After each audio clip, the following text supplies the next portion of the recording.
ufite aba ex bangahe? ntabwo nababara. N'imyaka yose wize imibare. Okay. Ibaze ufite imyaka ingahe? Ni muri 20 Ibaze imyaka yawe urayibara ariko ntiwabara aba ex bawe. Ubwo watangiye kudating ufite imyaka ingahe? Uzi gukinisha abantu, reka nze nkwereke. Ngewe umuntu buryo ukora divorce tuba tunafitanye beef. Reka twumvikane. Uzi gukinisha abantu, sibyo? Ngewe nkagukwerera. Oya, utwerera. Hagutwerera ibihumbi mirongo ingahe byanjye uzi insimbutse ibibazo byanjye byose mfite utumiye abantu barenga 800 mu bukwe bwawe baraje baricaye bavuze ya mihango ngo y'inka ngo bavuze ukuntu ari we mukobwa yakunze kurusha abandi bavuze ibyo bintu byose barangije nyuma y'umwaka umwe ngo divorce. Okay, ni nyuma y'umwaka umwe. Ntago nshimye kuvuze ko ari nyuma y'umwaka umwe. Ntago mujya mu bukwe ngo umugeni muhitemo umutahana.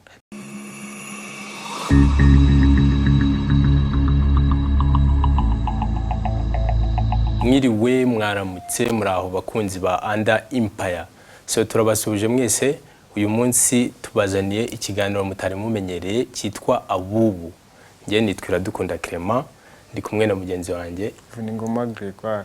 Okay, ijambo Abubu ni ijambo umvise inshuro nyinshi bakunda kurikoresha cyane bashyira blame ku bantu bamwe bakavuga abangaba hari ibyo badatunganya na Abubu, abangaba hari ibyo badakora na Abubu inshuro nyinshi. So rero icyo nicyo kintu dushaka kuvugaho tuvuge ukuntu rikoreshwa ariko mu buryo twe tutishimiwe nk'abo rikunda gukoreshwa kuko rikoreshwa cyane ku rubyiruko bavuga ko hari inshingano twica nkana bakabishinja byose bakabyita nyine Abubu. Akenshi ni ijambo Abubu ngubu ntago bakiryumva nk'aho ari urubyiruko. Iyo kivuga ijambo Abubu bahita bumva ko ibyo ari byose ari ikintu bagomba kubanenga, ibyo ari byose bashobora kuba barahindutseho kandi ntago ari byo dushaka.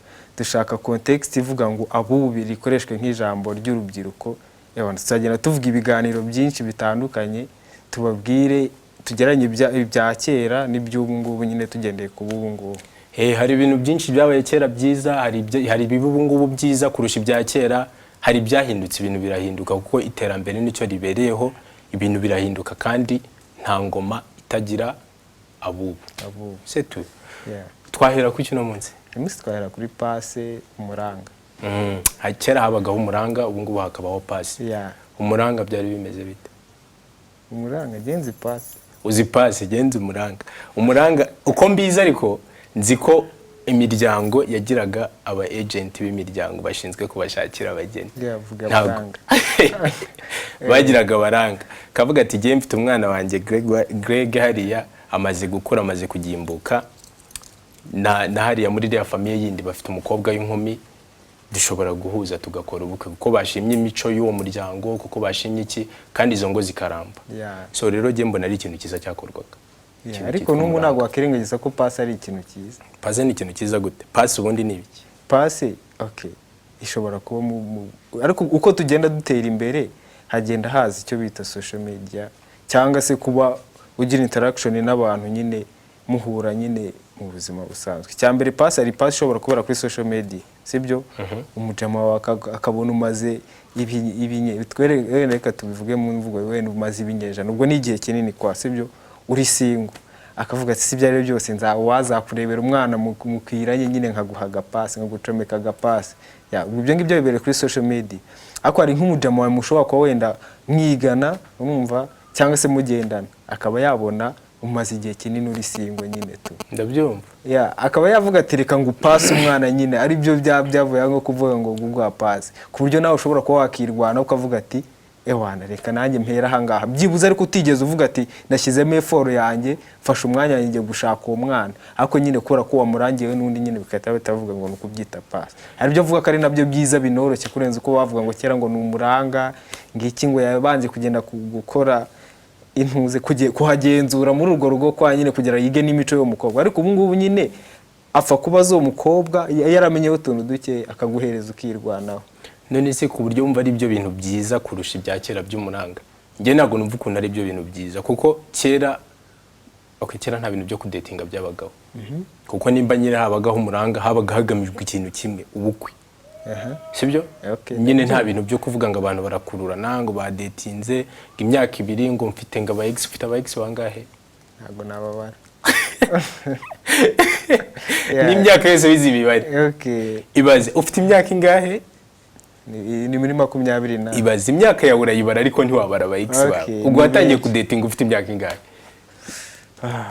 natangiye kujya byibuze aba crash niga muri kudatinga, man, kudatinga bana bitangira nyine bitangira mbese ibintu byose ni processes natangiye kugira crash bivuyeho ntangira kudatinga abakobwa umaze kurya indobo nka maganaga nta kazi katagira ugusubizwa inyuma nyine bagusubiza inyuma ariko n'ubundi ugahatana never give up rero sinzi impamvu mva ko ibyo bintu ari byo byiza nibyo byiza rega buri amazi nyine byandi bavuga ngo amazi wivomeye ni yakumara inyota tu abantu urahatana ukadetinga umukobwa ubundi bashiraga inyota nago none se reka nkwereka umuntu aravugaga ati ndakurangiye umuntu urumva hari umukobwa mwiza we yaramushimye ku giti kandi ijisho ry'undi ntiri kurebera umugeni akagenda akamushima ariko wese wamushimye imico ye ntuyizi urumva warangiza wowe ukagenda akahita bahuza nyine mugakora ubukwe ejo n'ejo bundi bikaba byadogereye ate bamusubije kwa nyirabukwe ariko ubu ngubu urabanza ukamwiga kera ntabwo habagaho divorce nk'izibaho ubu ngubu nuko tutajya mu mibare ari kurebe uzi ko ngo divorce zigeze mu 9,000 njye nubwo nzi ko aba mariage zingana gutyo mu mwaka reka nkwereke ibyo rega impamvu tubimenye ubu nuko haje social media babishyiraho cyangwa se itangazamakuru ariko kera nta tangazamakuru ryabaga rihari kandi nanone nkeka ko impamvu wenda hatabaga divorce nyinshi nuko wasangaga nyine ntabwo warambagizaga umugore umwe sibyo kubera ko waragiraga ushobora gusanga ari umugore sibyo ariko acumbika aho ngaho iryo joro ejo akazajya gucumbika ahandi agashaka undi bikaba bitatuma nyine agira divorce hari igihe yakunenaga uyu munsi ejo akajya ku rundi rugo akajya kwasaba umugeni ariko bikaba byemewe kandi kubera ko nyine umugore atabaga yemerewe gukomplaininga icyo kintu urumva bakavuga ko nyine biremewe nta kibazo ahubwo kera bwari uburenganzira bw'abagabo gukora divorce ukuntu bigaragara kuko umugabo yari yemerewe kumuvingoni ariko umukobwa ntiyemerewe kumuvingoni kuko umugabo yaragendaga agashaka abagore nka 5 6 ugasanga nimba yamunaniye yaramureka afata uyu ariko n'ubundi still bigaragara yuko cyari ikintu gifite agaciro kandi mbona cyagira n'akamaro kuko hari abantu bafite ibikomere ngo byaba boyfriend naguze abana barwaye za depression bibaho subize ntabwo nabyihakana mu bibazo rwose byatumye Naomi yiyamamaza kuba misigaje kurwanya depression na 70% bituruka ku relationship ibindi gaturuka mu mafamiye sibyo ariko byazanye ibibazo byinshi ibintu byo kudatinga ayo madivorce byakuyeho urukundo urabizi ko hari abantu batagira urukundo kubera kudatinga abantu benshi subize bibaho ugasaga umuntu yadetinze abantu 5 uwa mbere amubwiye kamukunda ngo byo gupfa ariko hari igihe ubushakisha uvuga ati reka mbanze nyumve uwa mbere avuyeho udetinze uwa kabiri avuyeho udetinze uwa gatatu ugeze ku mubare wowe utazi nese urwo rukundo ruri he ntago reka nkwereke ibyo ari byo byose reka nkwereke hari n'igihe reka tuwenda tuvuge mu buryo bwo kuvuga ati wenda uyu munsi ngiye gushaka akazi nkagezemo sinkishimiye sibyo ejo ngiye gushaka kandi ibyo ngibyo ntago bikuraho kuri umukozi mwiza sibyo buriya uzaho ngahantu bitandukaniye umuntu hari umuntu ugenda gushaka akazi kubera kagakunda ukabura gukora ikintu ukunda ukavuga agenda ashaka gukora iki kintu uwo muntu ashobora no kuba afite ahandi hantu yajya ariko agahitamo aho ngaho hari no kuvuga ngo ngiye gushaka akazi kubera ko nshaka amafaranga ni ibintu bibiri bitandukanye ninjye aha ngaha bampa 100 nkabona aho bampa 300 nzajya aho bampa 300 ariko wenda hari igihe ushobora kujyana ahantu uvuga ati nzi gukora akazi hari n'igihe byo rero ikintu tuvuga ati muri relationship uzavuga ati ngiye kujya kudating uyu nintamubona ni iki ngiki sibyo uzagenda none se kuki wumva nyine waguma ku muntu we ahumva hatakunyuze nyine ikibazo none se ikibazo kirimo n'ahandi nyine bijyana naho mushakana hakazamo divorce kuko ntabwo waguma ku muntu wamenyereye guhora utembera babyita gutemberezwa n'irari karancitse guhora utembera uva kuri izi size ujya kuri izi size uva ku nzobe ujya kubikara uva ku barebare ujya ku bagufi ibintu bya kera mani nibyo aho ngaho iyo tugeze aho ngaho ngarukira abantu ba kera ibintu byo kuvuga ngo umusore wacu turamurangiye byabaga biri seriye none se byabaga kurangira umuntu ndabyumva kurangira umuntu ariko uzi gukinisha abantu reka nze nkwereke ngewe umuntu buryo ukora divorce tuba tunafitanye beef uzi gukinisha abantu sibyo ngewe nkagukwerera utwerera ibihumbi 40 ingahe byanjye uzi insimbutse ibibazo byanjye byose mfite utumye abantu barenga 800 mu bukwe bwawe baraje baricaye bavuze ya mihango ngo y'inka ngo bavuze ukuntu ari we mukobwa yakunze kurusha abandi bavuze ibyo bintu byose barangije nyuma y'umwaka umwe ngo divorce ni nyuma y'umwaka umwe Ibaze. ntago nshimye ko uvuze ko ari nyuma y'umwaka umwe ntago mujya mu bukwe ngo umugeni muhitemo mutahana none se 40 yawe uri gukomplaininga mu mwaka se waba ntabwo ari ugukomplaininga no gukinisha abantu kuvuga ngo ngiye nabonye urukundo rw'ubuzima bwawe umugore ni iki cyangwa umugabo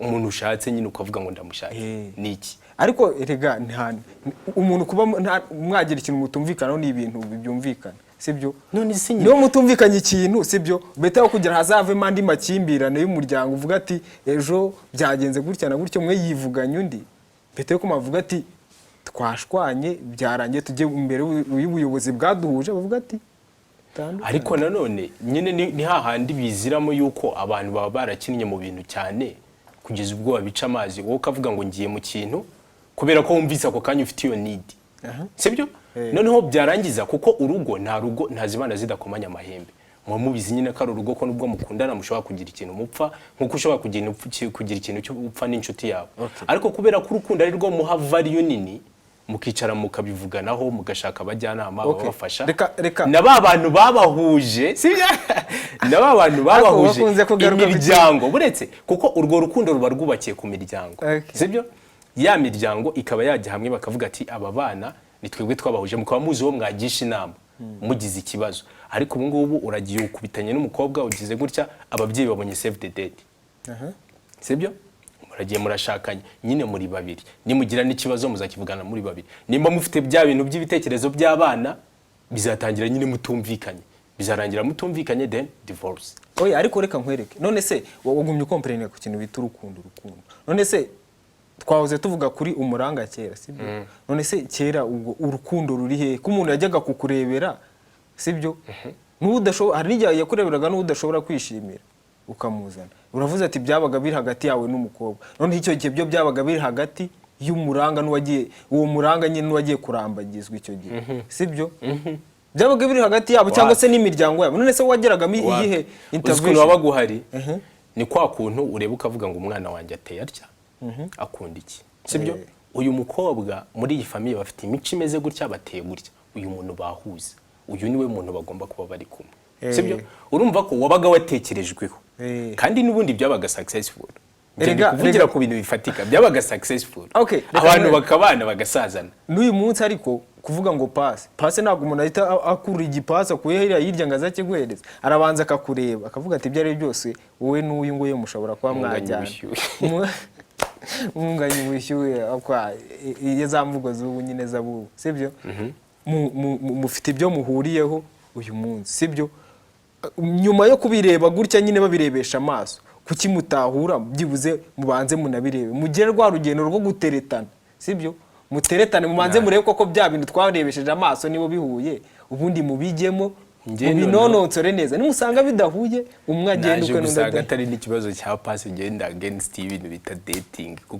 kuko ura dating umuntu umaze ngo ejo nzashaka undi ejo nzashaka undi uyu nguyu naze it's always trying abantu barimo baratrying bagerageza abandi so no kuvuga ngo nka wa mwana n'ubundi biyiziye n'ubundi afite pure heart ugasanga umuntu umwe yakunze undi ntiyamukunze sibyo ariko kubera ko izindi benefits zaje kuzamo kubera abantu kumenyera gukinisha ibyo bintu ugasanga arashaka n'ubundi kumutryinga agaplayinga n'umutima w'uwo mukobwa cyangwa umuhungu waruri innocent sibyo noneho yarangiza nyine kuko abantu barabimenyereye cyane ku buryo basigaye babikinisha bitakigira nyine effect nziza that's my point iyo point yawe irumvikana murakoze tushatse twarangiriza birakunze ni ukuvuga ngo gahunda n'umuranga none se uragira ngo umuranga bamufate bamugarureho noneho ni waturangire bande tante muri aho muturangire okay reka nkubaze ikibazo aho ngaho sibyo tante wawe kimwe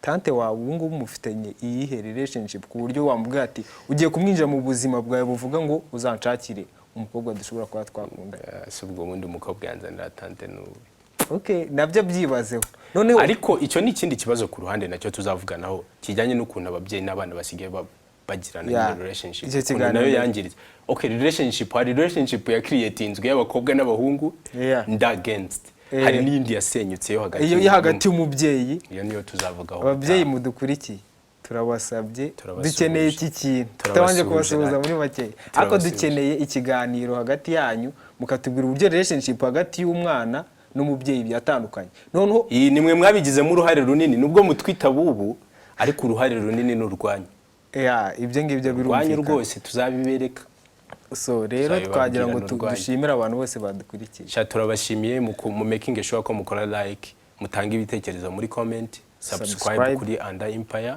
kandi turashimira n'abandi bantu bose babigizemo uruhare. Iki kiganiro cyari gito ariko cyari kinaryoshye. See you guys.